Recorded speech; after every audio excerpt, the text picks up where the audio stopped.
करीम अम्मा बाद फ़अऊज़ु बिल्लाहि मिनश शैतानिर रजीम बिस्मिल्लाहिर रहमानिर रहीम या अय्युहल्लज़ीना आमनू ला तत्तखिदुल यहूदा वन नसारा औलिया बअदुहुम औलियाउ बअद व मन यतवल्लहुम मिनकुम फ़इन्नहु मिनहुम इन्नल्लाहा ला यहदिल कौमज़ ज़ालिमीन। सदक़ल्लाहुल अज़ीम व सदक़ रसूलुहुन नबियुल करीमुल अमीन बिजाहिदिन नबिय्यीन। इन्नल्लाहा व मलाइकतहु युसल्लूना अलन नबी या अय्युहल्लज़ीना आमनू सल्लु अलैहि व सल्लिमू तस्लीमा। अज़ीम इबादत है सलावत, ज़रा मिल के पढ़ लीजिए। अस्सलातु वस्सलामु अलैका या सय्यदी या रसूल व अला आलिका व अस्हाबिका या सय्यदी या हबीबल्लाह। अस्सलातु वस्सलामु अलैका या सय्यदी या नबी अल्लाह व अला आलिका व अस्हाबिका या सय्यदी या खातमन नबिय्यीन। तमाम तारीफ़ व तौसीफ़ अल्लाह मजदुहुल करीम की, जो ज़ाती बबरकात भी है और खालिक़े कायनात भी है, जो तमाम जहानों का बनाने वाला है। वही इबादत के लायक है, वही खुदा है। ना उसने किसी को जना, ना वो किसी से जना गया। कोई उसका हमसर नहीं, कोई उस जैसा नहीं। वो पाक, बुलंद और अजीम है, कोई उस जैसा दूसरा नहीं। तमाम तारीफ़ व तौसीफ़ रब के प्यारे, रब के महबूब, शाफ़ी यौमुन नुशूर, फ़ख्र अरब व अजम, रफ़ीक़ उमर व अबू बकर, मोहसन उस्मान व अली, हज़रत मोहम्मद मुज्तबा अहमद मुस्तफ़ा सल्लल्लाहु अलैहि वसल्लम की बारगाह अक़दस में नज़राना गुलदस्ता पेश करने के बाद मेरे सामने मौजूद सामईन कराम अस्सलामु अलैकुम व रहमतुल्लाहि व बरकातुहू। अज़ीज़ दोस्तों, बुज़ुर्गों, बच्चों और भाइयों, अल्लाह तबारक व तआला ने सूरतुल माइदा छठा पारा आयत नंबर 51 में इरशाद फरमाया, या अय्युहल्लज़ीना आमनू ला तत्तखिदुल यहूदा वन नसारा औलिया। फरमाया, या अय्युहल्लज़ीना आमनू, ए ईमान वालो, यहूदियों और ईसाइयों को अपना दोस्त ना बनाओ। ला तत्तखिदुल यहूदा वन नसारा औलिया, ए ईमान वालो, यहूदियों और ईसाइयों को अपना दोस्त ना बनाओ। ये मज़मून कुरान पाक की बहुत सारी आयात में आया, अलग अलग तरीक़ों से आया, लेकिन आयात बहुत ज़्यादा आई कुरान पाक में, लेकिन इसका अंदाज़ थोड़ा निराला है। फरमाया कि यहूदियों और ईसाइयों को अपना दोस्त ना बनाओ, इसलिए कि बअदुहुम औलियाउ बअद, वो आपस में एक दूसरे के दोस्त हैं, वो आपस में एक दूसरे के दोस्त हैं। कुरान पाक ने हमारे ज़हनों पर बड़ी खूबसूरत और बड़ी ठंडी दस्तक दी। कुरान फरमाता है कि यहूदियों और ईसाइयों को अपना दोस्त ना बनाओ, मना कर दिया, हुक्म हो गया कि ना बनाओ, क्योंकि वो आपस में एक दूसरे के दोस्त हैं। इतना कहना भी काफ़ी था। अल्लाह ने ये कह दिया कि यहूदियों और ईसाइयों को अपना दोस्त ना बनाओ, इतना कहना भी काफ़ी था। हुक्म हो गया था उम्मत के लिए कि उम्मत अब उनको दोस्त ना बनाए, लेकिन इसके आगे भी अल्लाह ने कुछ बातें इरशाद फरमा दी और वजाहत दे दी, और वजाहत भी ऐसी दी, फरमाया कि वमन यतवल्लहुम मिनकुम, फरमाया कि तुम इन्हें अपना दोस्त ना बनाओ, और जो तुम में से इन्हें अपना दोस्त बनाएगा, वमन यतवल्लहुम मिनकुम, जो तुम में से ईसाई और यहूदियों को अपना दोस्त बनाएगा, फ़इन्नहु मिनहुम, वो उन्हीं में से हो जाएगा, वो उन्हीं में से। अब देखिए कि वजाहत अल्लाह ने किस कदर शानदार अता फरमाई। पहले फरमाया कि यहूदियों और ईसाइयों को अपना दोस्त ना बनाओ, ये बात भी काफ़ी थी, लेकिन फरमाया कि अगर तुम में से कोई इनको दोस्त बना देगा, ये तफसील हो गई, ये जवाब भी हो गया, इख्तिताम भी हो गया कि अगर तुम में से कोई यहूदियों और ईसाइयों को अपना दोस्त बना लेगा, फ़इन्नहु मिनहुम, तो वो भी उन में से होगा। अब कुरान की इस आयत का इख्तिताम देखिए। अल्लाह पाक इस आयत के आखिर में इरशाद फरमाते हैं, इन्नल्लाहा ला यहदिल कौमज़ ज़ालिमीन, बेशक अल्लाह ज़ालिमों का साथ नहीं देता। ज़ालिम बेशक कसीर तादाद में ही क्यों ना हो, बेशक ज़्यादा ही क्यों ना हो, लेकिन वो गालिब नहीं आ सकते क्योंकि उनके साथ अल्लाह का साथ नहीं है। अगर मुसलमान थोड़े भी हैं, 20 हैं, और 20 के मुकाबले में काफिर 20,000 हैं, लेकिन अल्लाह तबारक व तआला की दी हुई ताकत से वो 20 गालिब आ जाएंगे, क्योंकि अल्लाह जालिमों का साथ नहीं देता। और जो जुल्म करते रहते हैं उन्हें समझाएं तो वो नहीं समझते, वो नहीं समझते। आप जितना भी उन्हें समझाएं वो उन्हें नहीं समझ आएगी। क्यों? क्योंकि उनके नसीब में हिदायत ही नहीं है। जब उनके नसीब में हिदायत ही नहीं है तो वो कैसे समझेंगे? मेरे भाई, दुनिया में बदनसीब है वो शख्स जो गलती करता है फिर उसके बाद वो पछतावा नहीं करता, बल्कि उस पर दलीलें देता है, बल्कि गुनाह का इतराफ़ करने की बजाय वो उस पर दलीलें देता है और उस पर अपने आप को मजबूत कर लेता है। हमारा दीन तासुब से पाक है और तसल्लुब का हामी है। तासुब का मतलब है कि मार दो, छोड़ दो, दफ़ा करो, और तसल्लुब का मतलब है दीन के अंदर पक्का हो जाना। हमारा दीन तासुब से पाक है और तसल्लुब का हामी है। हमारा दीन हमें अपने मज़हब को पुख्तगी के साथ थामने का हुक्म देता है कि अपने मज़हब से मोहब्बत करो। हम लोग नमाज़ पढ़ते हैं और सूरा फातिहा की तिलावत करते हैं, इहदिनस सिरातल मुस्तकीम सिरातल लज़ीना अनअमता अलैहिम। अल्लाह तबारक व तआला से हम दुआ करते हैं कि या अल्लाह हमें सिराते मुस्तकीम पर चला और उन लोगों के रास्ते पर चला जिन पर तूने इनाम रखा। ये बात भी काफ़ी थी। मुसलमान के लिए हुक्म हो गया, समझ गई बात, आ गई समझ में कि अल्लाह हमें उनके रास्ते पर चला जिनके रास्ते पर तूने इनाम रखा। और साथ में अल्लाह ये फरमाता है कि अगर तुमने ये बात करनी है ना तो उसके साथ एक और दुआ भी मांगनी है। हालांकि बात ये भी काफ़ी थी, लेकिन मनफी बात की ज़रूरत नहीं थी, लेकिन अल्लाह ने फिर भी इशारा दिया। अगर हम दुआ करते हैं ना, या अल्लाह हमें औलिया के रास्ते पे चला, सूफिया के, अहले बैत के, सहाबा के, अम्बिया के रास्ते पर चला। अगर हम ये दुआ करते हैं तो साथ में हमने ये भी दुआ करनी है, अलैहिम गैरिल मगदूबी अलैहिम वलद्दालीन आमीन, कि या अल्लाह हमें उनके रास्ते पर ना चलाना जिन पर तेरा गज़ब हुआ। पहले फरमाया कि या अल्लाह हमें उस रास्ते पर चला जिन पर तेरा इनाम है। ये बात भी काफ़ी थी, लेकिन वजाहत ज़्यादा दे दी और हमें ये भी कहलवाया कि उनके रास्ते पर ना चलाना जिन पर तेरा गज़ब हुआ। अब यहाँ से हमें बात पता चलती है कि हमने अपने अकीदे को थामना है, अपने मज़हब के नज़रिए को थामना है, और जो काफिर है उसके अकीदे से बेजारी करनी है, उसके अकीदे से नफ़रत करनी है। तसल्लुब का क्या मतलब है? तसल्लुब का मतलब है कि हमने जिसे भी देखना है उसे दीन की निगाह से देखना है। हमने जिसे भी सोचना है वो दीन के दिमाग से सोचना है। हमने जिसे भी चाहना है वो दीन के दिल से चाहना है। इकबाल कहते हैं कि कौम मज़हब से है, मज़हब नहीं तो कुछ भी नहीं। कौम जो होती है वो मज़हब पर होती है, और जिस कौम का मज़हब ही नहीं वो कौम ही नहीं। कौम मज़हब से है, मज़हब नहीं तो कुछ भी नहीं। हर चीज़ को, हर चीज़ की नुक्ता नज़र को दीन की नज़र से देखना है। हमारे यहाँ ना आजकल के जो दरवेश हैं, सूफ़ी हैं, या आजकल के जो बनावटी पीर बने हुए, मलंग तलंग अदीब शायर, ये खिचड़ी बन गई है। और इस खिचड़ी ने एक दर्स दिया आवाम को। वो कहते हैं जी माज़अल्लाह ये सारे अल्लाह को पुकारते हैं, चाहे वो हिंदू हो वो बस अपने अंदाज में अल्लाह को पुकारता है, ईसाई हो वो अपने अंदाज में अल्लाह को पुकारता है। माज़अल्लाह इन लोगों ने ये रंग दिया आवाम को।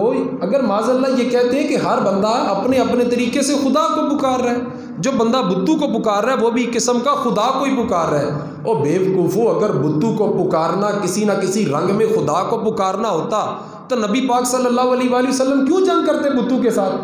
क्यों खिलाफे जहाद करते? क्यों उनको मार गिराते? क्यों नहीं लोग ये समझते और कहते हैं कि ये सारे उसी को पुकार रहे हैं? ये क्या तमाशा लगा हुआ है? नादान बनाते हैं। लोग समझते हैं कि बस राम राम कही जाओ माज़अल्लाह, पूजा करी जाओ, वो भी अल्लाह को माना जा रहा है। हज़रत ईसा को माज़अल्लाह अल्लाह का बेटा बना दो, वो भी अल्लाह को मान रहे। ये क्या तमाशा। अल्लाह तबारक व तआला इतना गजूर है। अल्लाह फरमाता है सूरतुन निसा की आयत नंबर 48 में, इन्नल्लाह ला यगफिरु अन युशरका बिही व यगफिरु मा दून ज़ालिका लिमन यशा व मन युशरिक बिल्लाहि फ़क़द इफ्तरा इस्मन अज़ीमा। अल्लाह फरमाता है अल्लाह हर गुनाह को माफ़ कर देगा, तुम्हारी हर ख़ता को माफ़ कर देगा। तुमने गलतियाँ की हैं, अल्लाह चाहे तो उन पर तुम्हें माफ़ी अता फरमा देगा। बस एक चीज़ पर माफ़ी नहीं होगी, अगर तुमने अल्लाह के साथ किसी को शरीक ठहरा लिया, उस चीज़ पर माफ़ी नहीं होगी, अल्लाह उसको माफ़ नहीं करेगा, अल्लाह अजीम सज़ा देगा। बस शरीक नहीं ठहराना किसी को। ये जो खिचड़ी पका रहे हैं, ये कहते हैं जी माज़अल्लाह सारे अल्लाह को ही पुकार रहे हैं। आजकल यूनिवर्सिटियों में, दरबारों में जहाँ पे ये चीज़ें हो रही है, मार्केटों में, उसके बाद बाज़ारों में, बड़े बड़े जो दुनिया के सियासतदानों के जलसे, वहाँ पे ये कहा जाता है कि हिंदू भी हमारे भाई हैं, ईसाई भी हमारे भाई हैं। वो भी एक तरीके से अल्लाह को ही पुकारते हैं जैसे हम अल्लाह को पुकारते हैं। माज़अल्लाह ये नज़रिया गलत है, ये दुरुस्त नहीं है। उसका बस एक ही नाम है, ला इलाहा इल्लल्लाह, ला इलाहा इल्लल्लाह, ला इलाहा इल्लल्लाह। वही इबादत के लायक है, उसके सिवा कोई माबूद नहीं है। वो अकेला है, तना, उसके सिवा कोई भी नहीं। हमारे ना दिलों के अंदर बड़ी नरमी है, हम बड़ा रहम खाते हैं मुशरक के हक़ में, काफर के हक़ में। अरे हमसे सवाल होता है क्या हम रहमतल लिल आलमीन से ज़्यादा रहम करने वाले हैं? जबकि हुजूर सल्लल्लाहु अलैहि वसल्लम ने फरमाया काफर के साथ जिहाद होगा, तलवार के साथ। पंडित और जोगी काटे जाएंगे तलवार के साथ, और हमारे दिलों में रहम आ जाता है। हम माज़अल्लाह ज़्यादा रहम करने वाले हैं रहमतल लिल आलमीन से? ऐसा बिल्कुल मुमकिन नहीं है। हमारे दिलों के अंदर मुशरिक के हक़ में रहम आना, ये हमारे ईमान की कमज़ोरी है। हमारे दिल के अंदर काफर पर रहम आना, उसके अकीदे से नफ़रत ना करना, ये हमारे ईमान की कमज़ोरी है। हमारे अकीदे में तसल्लुब नहीं है, पुख्तगी नहीं है। जो अल्लाह ताला की तौहीद में किसी को शामिल करे, तो हुजूर ने फरमाया मुसलमान उठ खड़े हो उसे तबाह कर दे, फना कर दे, बर्बाद कर दे। हमारे यहाँ लोग मसला पूछते हैं कि ये जो पाकिस्तानी ईसाई हैं ये थोड़े गरीब हैं और जो अमेरिका के हैं वो अमीर हैं। लोग मसला पूछते हैं कि जो ईसाई हैं उनके साथ बैठ के हम खाना खा सकते हैं कि नहीं खा सकते। तो हमारे हज़रत साहब जवाब में इरशाद फरमाते हैं कि जो अमेरिका के ईसाई हैं उनके बारे में क्या ख्याल है। जब तुम जाते हो अमेरिका में तो वहाँ पे तुम कौन से अलहदा होटलों में खाना खाते हो, कौन से अलग बर्तनों में तुम्हारे लिए पकीज़ा ग़िज़ा पकती है। पूछो ना अपने सियासतदानों से जिनकी औलादें बाहर पढ़ने के लिए गई हुई हैं, और वो बताएं ना कि हमारे बच्चे कहाँ पढ़ रहे हैं और कहाँ से खाते हैं। अगर अमेरिका का ईसाई हो तो उसके बारे में अकीदा और है, अगर पासपोर्ट चाहिए हो तो ईसाई बीबी से निकाह भी कर लेते हो, और अगर एक नाली साफ़ करने वाला ईसाई आ जाए और तुम उसके बारे में पूछने लग जाते हो कि इसके साथ हम खाना खा सकते हैं कि नहीं खा सकते। ईसाई के साथ आप एक शर्त पर यारी लगा सकते हैं, एक शर्त पर, और वो शर्त ये है कि आप इस नीयत से लगा रहे हैं कि आप उसे मुसलमान कर लेंगे। इसके अलावा दूसरी शर्त जायज़ ही नहीं, मुमकिन ही नहीं, सवाल ऑप्शन है ही नहीं। एक शर्त है, और वो क्या है कि आपकी मोहब्बत की वजह से, आपके लेन देन की वजह से वो आपके मज़हब में आ जाएगा। अगर तो ये बात वाक़या है, इसकी तवक्को है, तो आप दोस्ती लगा सकते हैं। उसके अलावा दोस्ती लगाने की इजाज़त बिल्कुल भी नहीं है। और हमारे यहाँ जो नौजवान हैं वो इस बात को नहीं सोचते।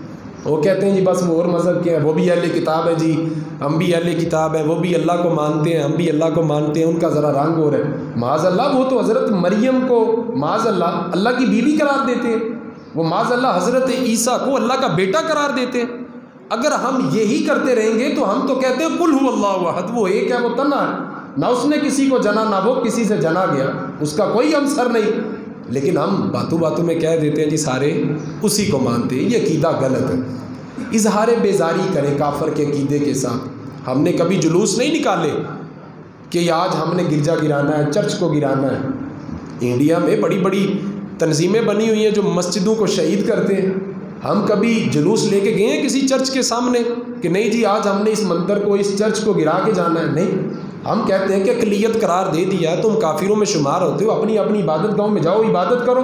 अपने काम से काम रखो, लेकिन हुक्म ये है कि हम उनके दीन के हामी नहीं हो सकते, हम उनके दीन के वफादार नहीं हो सकते, हमारे दिलों में उनके लिए प्यार नहीं हो सकता, हमारे दिलों में उनके लिए रहम नहीं हो सकता।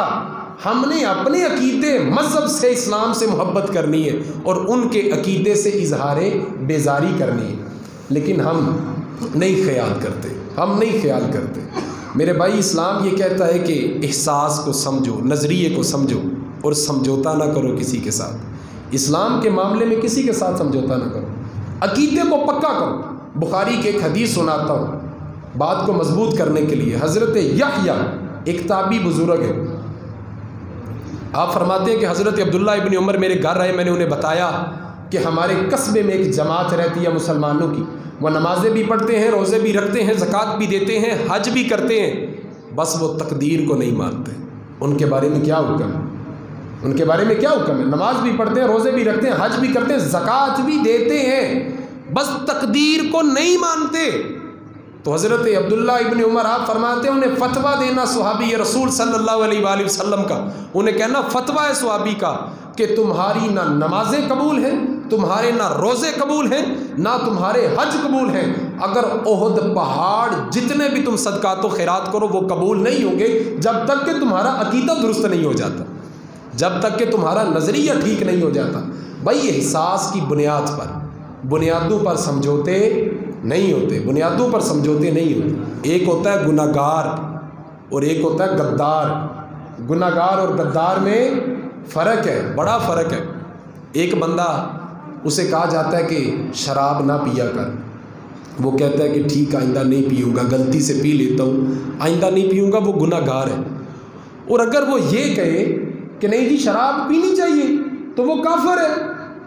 अगर एक बंदे को कहा जाता है कि भाई नमाज पढ़ा कर, तो वो कहता है जी कपड़े ठीक नहीं, रमज़ान आता है तो शुरू करता हूँ, दुआ करो, कुछ ही देर में शुरू कर लूँगा, ठीक हो जाऊँ, बेहतर हो जाऊँ, तो वो गुनाहगार है। और एक बंदा कहता है कि नमाज पढ़नी नहीं चाहिए, वो काफिर है। एक बंदे की जेब में पैसे हैं, साबे इस्तात है, लेकिन उसने हज नहीं किया, उसने बड़ा गुनाह किया। लेकिन अगर वो ये कहे कि हज करना ही नहीं चाहिए तो वो काफिर है। गद्दार में और गुनाहगार में फ़र्क है, बहुत फ़र्क है। लेकिन यहाँ पर सरेआम गद्दारियाँ हो रही हैं, खुलेआम गद्दारियाँ हो रही हैं, हुकूमतों पर प्रेशर है। मरज़ई, कादियानी, काफिर, उनको बड़ी सपोर्ट है, उनका साथ दिया जाता है, मुसलमानों को दबाया जा रहा है, मुसलमान कंट्रीज़ को दबाया जा रहा है, उनके जो लीडर हैं उन पर प्रेशर, उनकी मईशत ख़राब की जा रही है, उनके कारोबार में नुकसान किए जा रहे हैं। लेकिन किस वजह से? इसी वजह से कि हम उनके मज़हब को प्रमोट नहीं करते, उनको तस्लीम नहीं करते, उनका साथ नहीं देते, उनके बारे में अपने दिलों में रहम नहीं रखते, इसलिए वो हमें तंग करते हैं, हमारे हुकूमतों को प्रेशराइज करते हैं। ये जो एक होता है काफिर और एक होता है सुपर काफिर।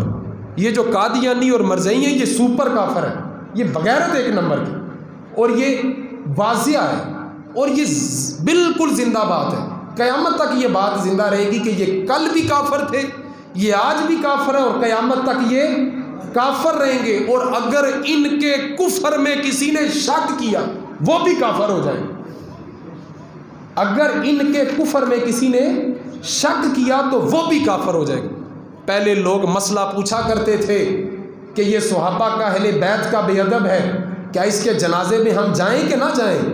अब लोग नहीं पूछते, क्योंकि अब लोगों को खुद से बड़े फतवे आते हैं। वो कहते हैं जी ठीक है, वो उसका अपना मामला था, हमारे साथ तो ठीक था ना। अरे बेवकूफ़ इंसान, तेरा और मेरा तो मामला ही नहीं है, हमारा मामला तो अल्लाह के साथ है, और जिसके साथ भी बनेगा वो अल्लाह और रसूल की वजह से बनेगा। बुक्स और मोहब्बत अल्लाह और रसूल की वजह से होगी। तू कितनी आसानी से कह देता है ये उसका और अल्लाह का मामला था, है बंदा शरीफ था, अच्छा था, नेक था। ये बात हमें करने की इजाज़त नहीं। अल्लाह तबारक व तआला ने वाज़िया हुक्म इरशाद फरमाया कुरान पाक में सख्ती से, और हुजूर नबी रहमत सय्यद आलम सल्लल्लाहु अलैहि वसल्लम को मना फरमाया हुजूर आपने किसी भी मुशरक के हक़ में दुआ नहीं करनी, किसी भी काफिर के हक़ में। अरे जो आप पर ईमान ही नहीं लाया, हम उसकी अच्छाई कैसे बयान कर सकते? जो आपको जिसने तस्लीम ही नहीं किया, जो आपको आखिरी नबी नहीं मानता, आप उसके हक में दुआ नहीं करेंगे। आज कोई बड़ा एक्टर फोत हो जाए, बड़ा कोई चला जाए, ऐसा बदमज़हब बंदे, तो हमारे लोग स्टेटस लगाते हैं जी जैसा भी था, नेक था, अच्छे काम करता था, अल्लाह इसकी मगफिरत फरमाए। अल्लाह फरमाता है जो मुशरक के कुफर पे शक करे वो भी दायरा इस्लाम से खारिज है। हम लोग लचक लेते हैं, क्यों लेते हैं? हमें इन बातों का पता होना चाहिए कि हमने अपने मज़हब से प्यार करना है, गैरों के मज़हब से नहीं। हमने अपने लोगों से मोहब्बत करनी है, गैरों के मज़हब वाले लोगों से नहीं करनी। हमारा बच्चा अगर किसी बद मज़हब मस्जिद में जाता है तो उसके बाप को हम पूछते हैं कि भाई ये तो गैर मुकल्लिदों की मस्जिद में जा रहा है, ये तो बद मज़हब है। तो वो कहता है जी नहीं जी, वो वैसे ही चला जाता है, वैसे ही चला जाता है चक्कर लगाने, वैसे थोड़ा सारा घूमने फिरने, कभी कभी वहाँ नमाज़ पढ़ने चला जाता। अरे तुझे इतना नादान है, तुझे पता ही नहीं है कि तेरा बेटा तेरे हाथ से निकल रहा है। ये तो तब तुझे पता चलेगा जब तू मरेगा तो तेरे लिए ये दुआ भी नहीं करेगा। ये तो तब तुझे पता चलेगा जब तू मरेगा तो ये तेरी कब्र पे भी नहीं आएगा। हमें पता ही नहीं है, हमने इतनी छूट दे रखी है अपने बच्चों को, कोई पकड़ ही नहीं, कोई सोच ही नहीं, कोई पुख्तगी नहीं, कोई हमें पता ही नहीं कि हम कहाँ जा रहे हैं, किसके पीछे अपनी नमाज फेंक के आ रहे हैं, किसके मुसल्ले की पैरवी कर रहे हैं, हम किन की बातों पे आके हम अपना अकीदा ख़राब कर रहे हैं। क्या हम इतने नादान हो चुके हैं, क्या हम इतने लापरवाह हो चुके हैं कि हमें फ़िक्र ही नहीं, पता ही नहीं कि हमारा मज़हब क्या है और क्या कहता है। हम जानते ही नहीं कि हमारे मज़हब की पैरवी कौन कर रहा है और कौन इसकी मुखालफत कर रहा है। कौन है वो लोग जिनको यूरोप से फंडिंग आती है अरबों रुपये? आलेलान बात है, हर बंदा जानता है कि जो बद अकीदा है, बद मज़हब है, उनको फंडिंग आती है यूरोपों से, अरबों रुपये फंडिंग आती है कि आप लोग जो मुसलमानों को लाइनों से उतारने का काम कर रहे हो, ये काम करते रहो। और हमारे बंदे सादा बंदे, वो कहते हैं जी अल्लाह रसूल की वो भी बात करते हैं, आप भी तो अल्लाह रसूल की बात करते हैं। अरे वो तो तुझे बस बहकावे में लाने के लिए ये बातें करते हैं, बाद में उन्होंने जो तेरे साथ तमाशा करना है तुझे पता ही नहीं, तेरी ज़िंदगी का बेड़ा गर्क कर जाएगा। हुजूर सल्लल्लाहु अलैहि वसल्लम के जो सहाबा थे वो तसल्लुब में थे, उनके ईमान में पुख्तगी थी। सगी माँ, सगा बाप, उनसे भी नफ़रत करते थे अगर उन्होंने कलमा नहीं पढ़ा होता था। इतने अकीदे के पक्के थे वो, इतने अकीदे। हज़रत अस्मा बिनत अबी बकर सिद्दीक़ रज़ी अल्लाह ताला अन्हा, हज़रत अबू बकर सिद्दीक़ की बेटी हैं, बड़ी बेटी, पहली बेटी। आपकी वालदा ने, हज़रत अस्मा बिनत अबी बकर सिद्दीक़ की वालदा ने, हज़रत अबू बकर सिद्दीक़ की बीवी ने कलमा नहीं पढ़ा, आपने तलाक दे दी। हज़रत अस्मा की वालदा मदीने में उन्हें मिलने के लिए आई, पैगाम भेजा, बेटा मैं तुम्हें मिलना चाहती हूँ। वो उन्होंने कहीं और भी शादी कर रखी थी। कब तू है तो मेरी बेटी ना, मैं तुझे मिलने आई हूँ। एक माँ की हैसियत से, और ये बेटी हैं, बेटी की हैसियत से क्या जवाब देती हैं? फरमाती हैं कि माँ का रिश्ता बाद में, मैं पहले रसूलुल्लाह से पूछ कर आऊँगी, अगर उन्होंने मुझे इजाज़त दी तो माँ मैं फिर तुझे मिलूँगी, वैसे नहीं मिलूँगी। हुजूर नबी रहमत सैयद आलम सल्लल्लाहु अलैहि वसल्लम की बारगाह अक़दस में हाज़िर हुई, अर्ज़ की या रसूल अल्लाह सल्लल्लाहु अलैहि वसल्लम, मेरी माँ मुझे मिलना चाहती है। हम बरसों से नहीं मिले, नहीं देखा एक दूसरे को, लेकिन मेरी माँ मुझे मिलना चाहती है, बड़ी दूर से सफ़र करके मुझे देखने आई। हुजूर क्या इजाज़त है? लेकिन हुजूर मैं आपको एक बात बता दूँ, वो मुशरिका है, कलमा नहीं पढ़ा उसने, क्या आप इजाज़त देते हैं मैं उससे मिल लूँ? तो हुजूर ने फरमाया तुम बेटी की हैसियत से अपनी माँ को मिल सकती हो तुम अपनी माँ। लेकिन हुजूर रहमतल लिल आलमीन है, लेकिन आपके जो फर्जंद आशिक हैं, जो आपके पैरोकार हैं, वो कितने पुख्ता हैं ये देखिए, उनकी कितनी मजबूती है दीन के ऊपर कि वो सगे माँ बाप से इजहार बेजारी कर लेते थे कि ये हमारे नबी के अगर वफादार नहीं तो ये हमारे भी वफादार नहीं, अगर ये हमारे नबी के साथ नहीं तो हम भी इनके साथ नहीं। उन्होंने तो सगे माँ बाप, सगे रिश्ते तोड़ दिए। आज हमसे दोस्तियाँ नहीं टूटती, हम कहते हैं जी वो तो मेरा बड़ा करता है, मैं क्या करूँ। और जब ये तेरे नबी का नहीं करता तो तेरा क्या करेगा? जब ये तेरे खुदा को उस तरह नहीं मानता जिस तरह खुदा कुरान में कहता मुझे मानो, तो तू कैसे कहता है कि ये ईसाई मेरा बड़ा अच्छा दोस्त है, यहूदी मेरा बड़ा अच्छा दोस्त है, हिंदू के साथ मेरा कारोबार है वो बड़ा अच्छा है, लेन देन में बड़ा अच्छा, तू कैसे तसव्वुर कर लेता है? तू कुरान की नफ़ी करेगा? ऐसा तो हरगिज़ नहीं हो सकता। माज़अल्लाह ये खुदा को चैलेंज करने वाली बात है।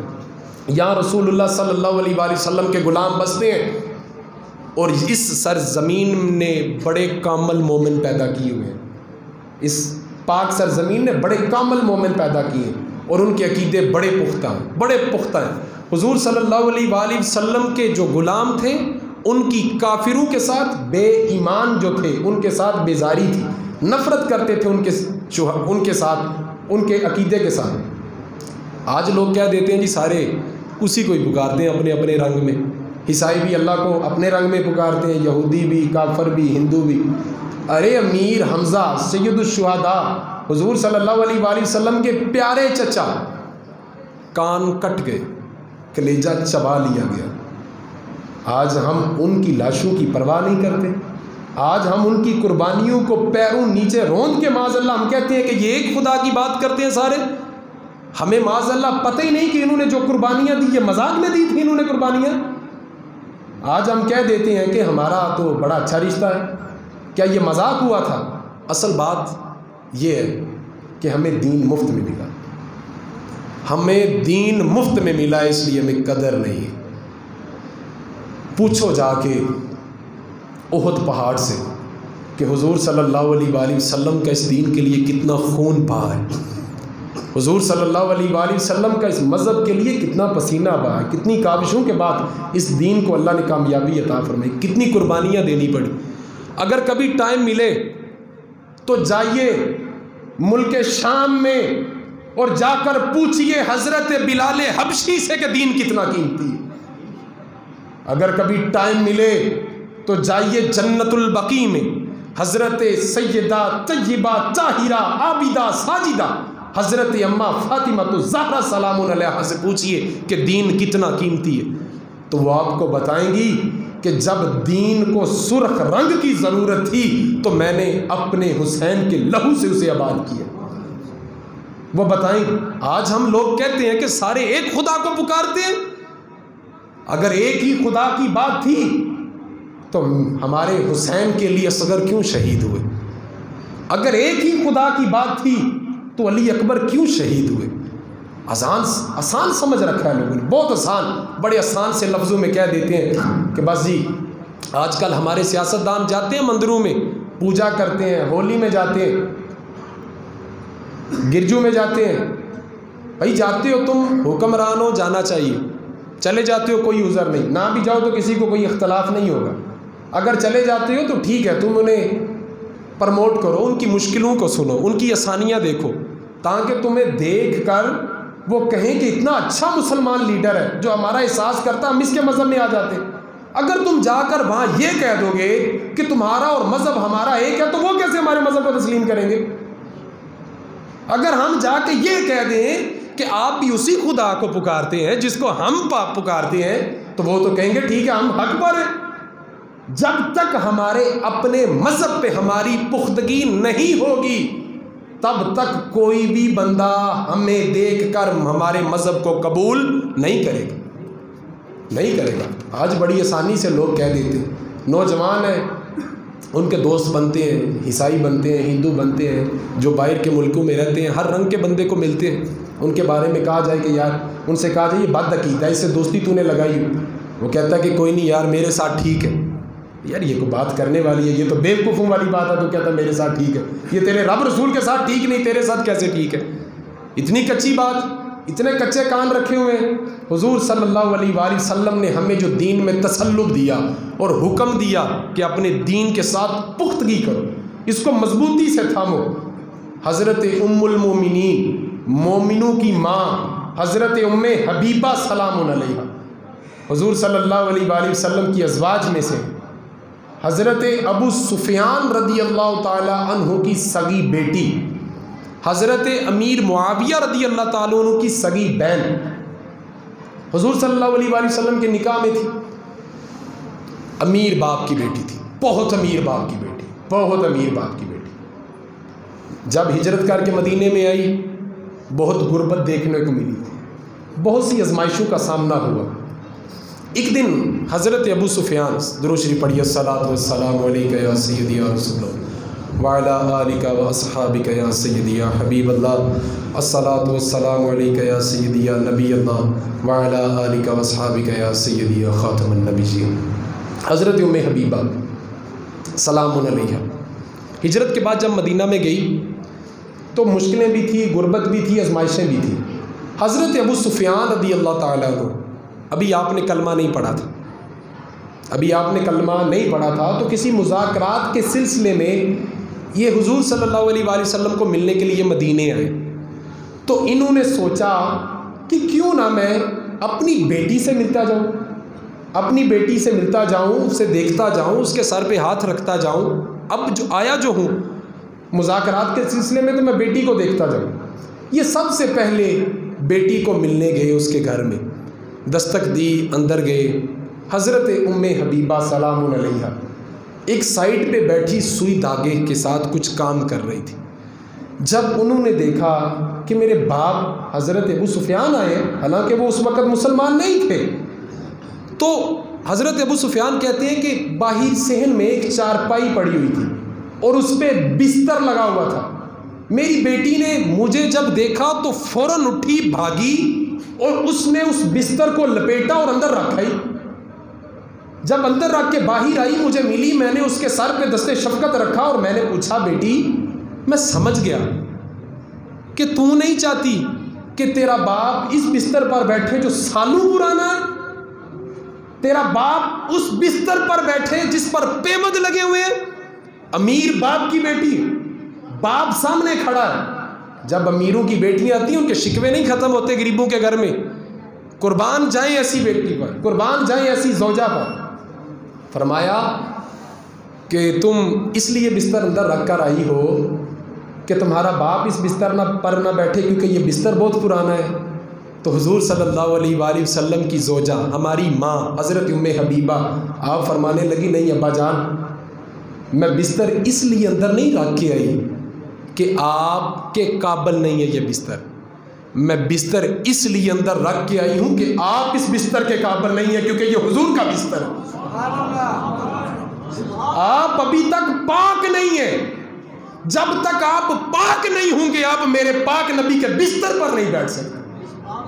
ये था इजहारे तसल्लुक, ये था ईमान में पुख्तगी, ये थी मजबूती कि सगे माँ बाप के साथ इजहारे बेजारी थी, उनके अकीदे से नफरत थी।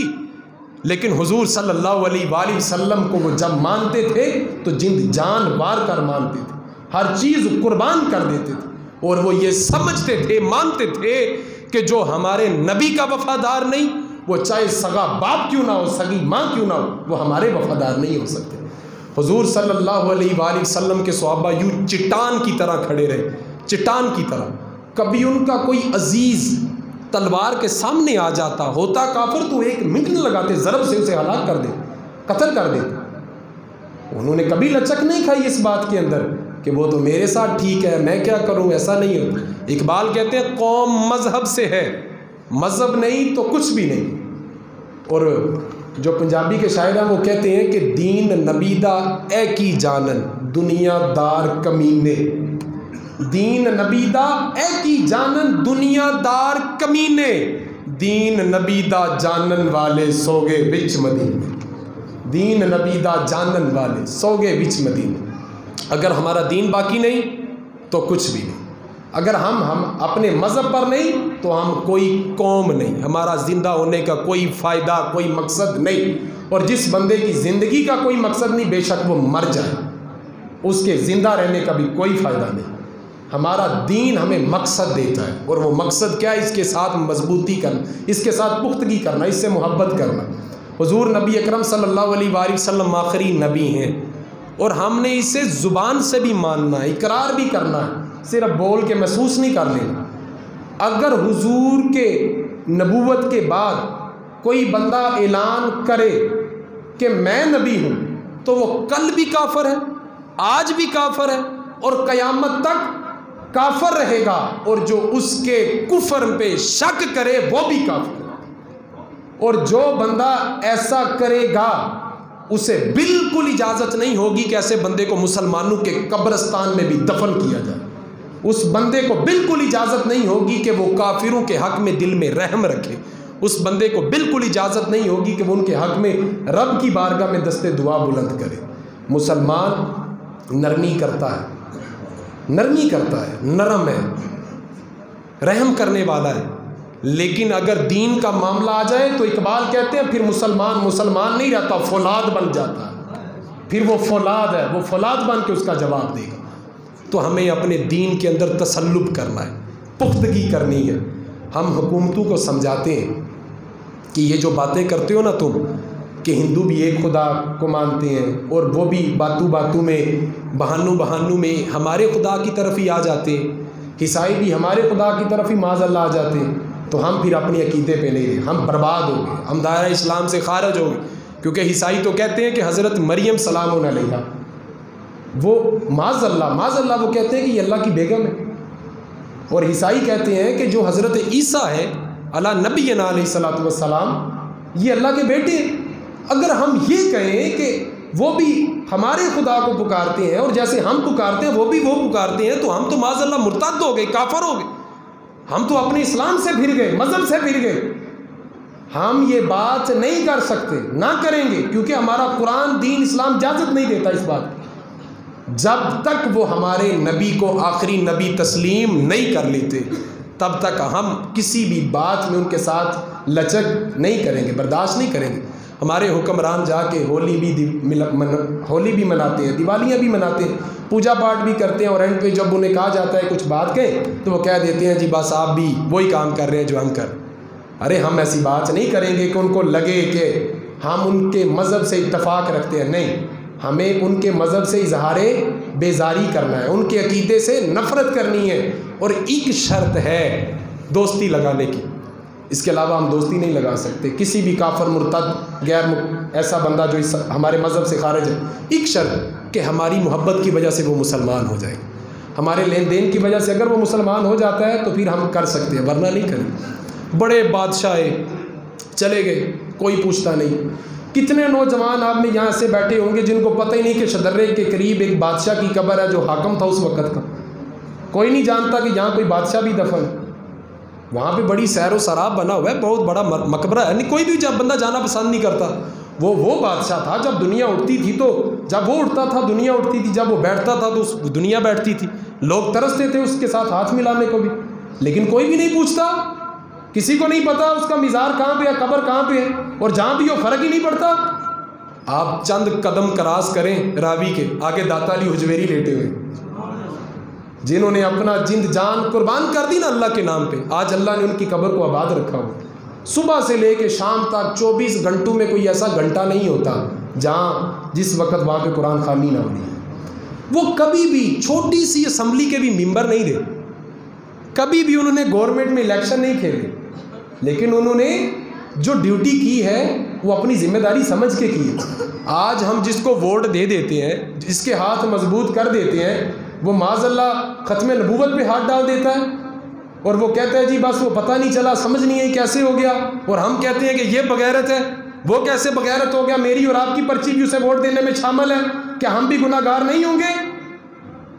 हमें देखना है कि हम जिसको चुन रहे हैं वो हमारे दीन का कितना ख्याल रखेगा, कितना मुहाफ़िज़ बनेगा, कितना जमहूरियत का ख्याल रखेगा, कितना इस्लाम का पैरोकार रहेगा। मीरा ना अमीरां दे, सदा दीवे बल्दे ने फ़कीरां दे। मीरा ना अमीरां दे, सदा दीवे बल्दे ने फ़कीरां दे। वो वाली ज़िंदगी ना गुजारे कि जब आप दुनिया से चले जाएं तो आपकी फातिहानी करते हुए भी शर्म आए, वो वाली ज़िंदगी ना गुजारें। हुज़ूर सल्लल्लाहु अलैहि वसल्लम को आखिरी नबी माने और हक्का और सच्चा माने, और ईमान के अंदर पुख्तगी रखें और मजबूती के साथ इसे थामें। सूरतुल माइदा 6 पारा आयत नंबर 51 में अल्लाह तबारक व तआला इरशाद फरमाता है, या अय्युहल्लज़ीना आमनू ला तत्तखिदुल यहूदा वन नसारा औलिया बअदुहुम औलियाउ बअद व मन यतवल्लहुम मिनकुम फ़इन्नहु मिनहुम इन्नहु ला यहदिल कौमज़ ज़ालिमीन। फरमाया या अय्युहल्लज़ीना आमनू ला तत्तखिदुल यहूदा वन नसारा औलिया, फरमाया ए ईमान वालों, कभी भी यहूदी और ईसाइयों को अपना दोस्त ना बनाना, कभी भी यहूदी और ईसाइयों को अपना दोस्त, यहूदी और ईसाइयों को अपना दोस्त ना बनाना। किस लिए? बादुहुम औलिया उबाद, ये आपस में एक दूसरे के दोस्त हैं। अल्लाह ने ये इतना हुक्म इरशाद फरमा दिया, ये काफ़ी था, मुस्बत बात हो गई, उम्मत के लिए इतना काफ़ी था कि हमने इन्हें दोस्त नहीं बनाना। लेकिन जब अल्लाह ने मज़ीद वज़ाहत फरमाई तो अल्लाह ने क्या इरशाद फरमाया? अल्लाह ने फरमाया व मैं यतवल्लहुम मिनकुम, अगर तुम में से कोई इनको दोस्त बनाएगा।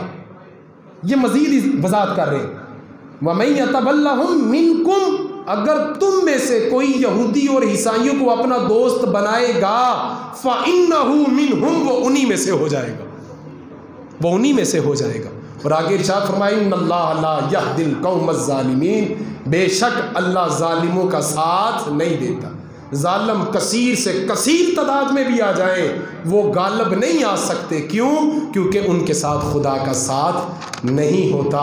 और जो लोग अपने नज़रिए में ये कह देते हैं कि वो भी खुदा को मानते हैं, हम भी खुदा को मानते हैं, वो बस और रंग में, ये और रंग में, तो अल्लाह तबारक व तआला सूरतुन निसा की आयत नंबर 48 में इरशाद फरमाता है इन्नल्लाह ला यगफिरु अन युशरका बिही व यगफिरु मा दून ज़ालिका लिमन यशा व मन युशरिक बिल्लाहि फ़क़द इफ़्तरा इस्मन अज़ीमा। अल्लाह फरमाता है मैं तुम्हारी हर खता को माफ़ कर दूंगा, मैं तुम्हारे हर गुनाह को माफ़ कर दूंगा, बस कभी भी किसी को मेरे साथ शरीक न ठहराना। इस गलती को मैं माफ़ नहीं करूँगा, इस गलती को मैं माफ़ नहीं करूँगा। तो मेरे भाइयों, जब बोला करो तो सोच के समझ के, अपनी राय न दिया करो। जब हमारे सामने कुरान है तो फिर हमने कुरान को सुनना है और इसी को देखना और इस पर अमल करना है। ईसाई और यहूदी हमारे दोस्त नहीं हो सकते, फ़कत एक शर्त पर हम इनसे दोस्ती लगा सकते हैं कि हमारे लेन देन की वजह से ये मुसलमान हो जाएं, हमारे आखिरी नबी को मान लें, अल्लाह को उस तरह मान लें जिस तरह हुजूर ने हमें मनवाया, हमें वो तरीक़ा बताया। इसके अलावा हमें इजाज़त नहीं कि हम उनके साथ दोस्ती लगाएं और उनके मज़हब पे हो जाएं, उनके साथ बैठ के बातें करें, उनके साथ फजूल खर्चियाँ करें, गाली गलौज करें, बदअकीदे वाली बातें करें, अपने नज़रिए के ख़िलाफ़ बोलें या नज़रिए के ख़िलाफ़ चलें, तो उनको ये ना लगे कि ये तो हमारे साथ है, ये तो ख़ुद अपने मज़हब से बेजार है। हमने अपने मज़हब से बेजारी नहीं करनी, बल्कि पुख्तगी करनी है और गैर जो मज़हब के हैं उनके अकीदे से नफ़रत करनी है। यही हमारी कामयाबी होगी। अल्लाह से दुआ है अल्लाह ताला हमें हदायत अता फ़रमाए, हमेशा मिदहत खैरुल अनाम में गुज़रे। दुआ है ये उम्र दरूद व सलाम में गुज़रे।